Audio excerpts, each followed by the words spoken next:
The courtroom was electric, a powder keg of secrets detonating with every word from Capricorn Clark, a former confidant and employee of hip-hop mogul Sean Diddy Combs. Her testimony in Combs' high-stakes sex trafficking and racketeering. Trial reads like a Hollywood thriller, except this is no script.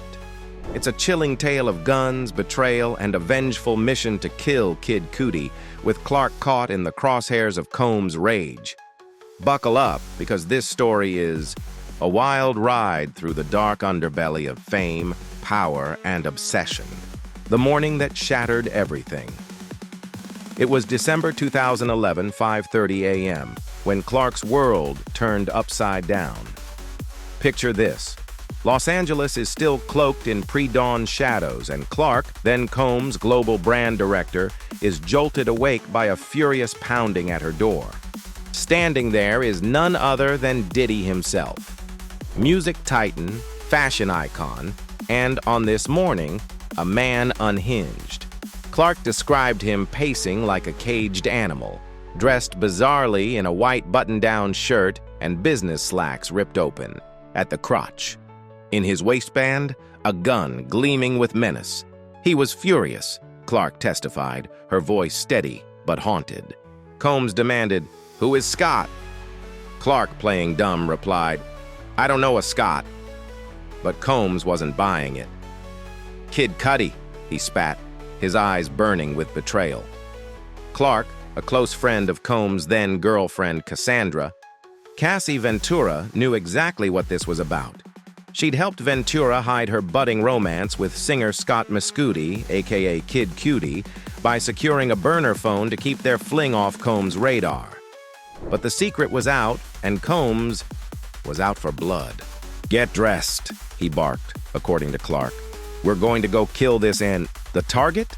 Kid Cudi. Clark, terrified but trapped, pleaded not to go. Combs, livid and armed, wasn't asking. He ordered her out of her apartment and into a waiting black Escalade, where a security guard named Ruben sat stone-faced behind the wheel.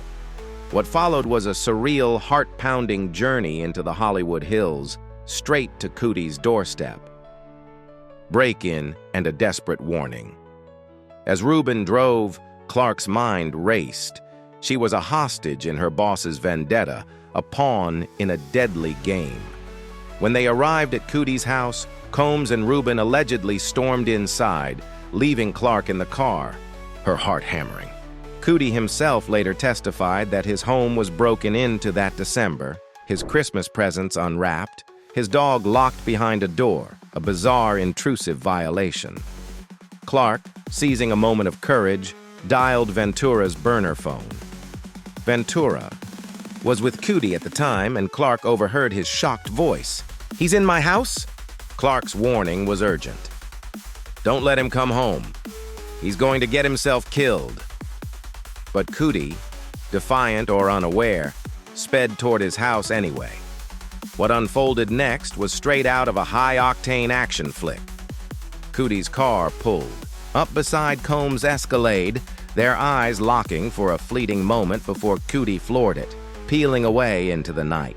Combs, undeterred, gave chase, the Escalade roaring through the winding streets of the hills. Clark, trapped in the back seat, could only watch as the pursuit ended in failure. Combs lost his prey, threats and brutality at the top. The drama didn't end there. The group regrouped at a pulsating Sunset Boulevard nightclub, where Combs' rage boiled over. He called Ventura, issuing a chilling ultimatum: convince Cudi not to name him in a police report, or "I'll kill all you motherfuckers." Clark's testimony painted a picture of a man teetering on the edge, his empire of music and glamour, masking a volatile temper and a willingness to wield deadly threats. But the most gut-wrenching moment came later that day, when Clark and Ventura arrived at Combs' mansion. According to Clark, Combs didn't hesitate. He immediately unleashed a brutal assault on Ventura, kicking her with full force as she crumpled into a fetal position, crying silently. Clark, frozen by fear, watched her friend endure the attack. "My heart was breaking," she said, tears welling as she recounted the scene. When she tried to intervene, Combs turned on her. If I jumped in, he was going to fuck me up too. Desperate, Clark called Ventura's mother, Regina, pleading, "He's beating the shit out of your daughter. Please help her." "I can't." "Call the police." "But you can." But Clark herself never made that call. "I did not," she admitted, her voice breaking as she wiped away tears. Fear, survival, and the weight of Combs' power kept her silent. A pattern of fear and control. Clark's testimony didn't stop at that fateful night. She described a years-long pattern of intimidation, painting Combs as a man who ruled through fear.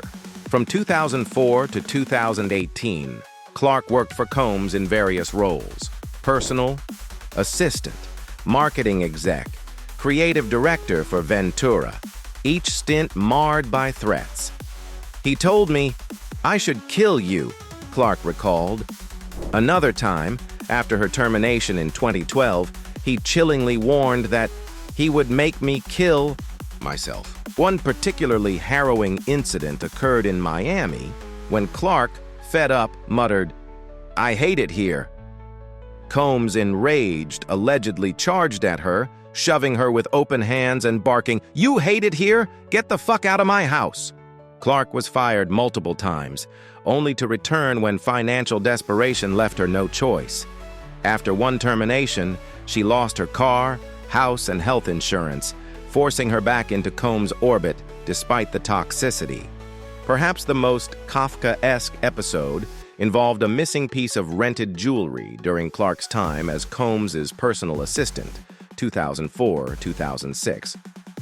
Combs sent her to New York, where a hulking, chain-smoking interrogator, the size of 2 linebackers, subjected her to a grueling 5-day lie detector test.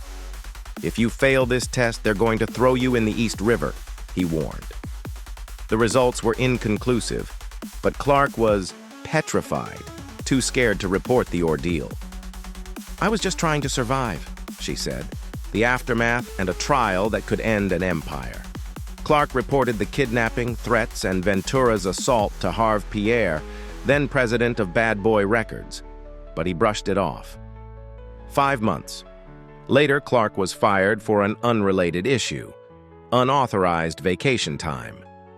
In 2012, she settled with Combs over wrongful termination but returned to work for him, a decision driven by financial necessity. Cudi, too, added fuel to the fire, testifying about a January 2012 incident when his car was torched with a Molotov cocktail. He pointed the finger at Combs, though no concrete evidence ties him to the crime. Clark, contacted by arson investigators, had no information to offer. Now, as Combs faces charges of sex trafficking and racketeering, the stakes couldn't be higher. A conviction could lock him away for life, toppling a music empire built on charisma and controversy. Clark's testimony, raw and unflinching, lays bare a world where loyalty was demanded, fear was weaponized, and silence was survival.